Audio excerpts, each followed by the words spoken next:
Uống miếng nha. Cho miếng nhá. Đưa đông hút vô nhá.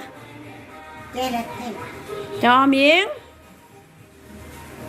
Cho miếng đi, cho thèm quá, cho hút miếng nào, bỏ tay ra đi. Em uống nhanh kìa, uống chứ nhanh nhanh. Nước đi.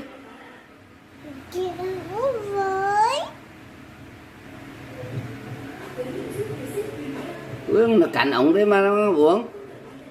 Thôi để uống. Cho miếng nha. Không thì em cứ cạnh ổng đấy thì để uống. Liêu đi để em uống thôi. Không cho uống à? Để Khánh ba.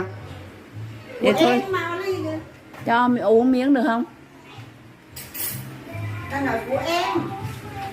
Không trời thôi.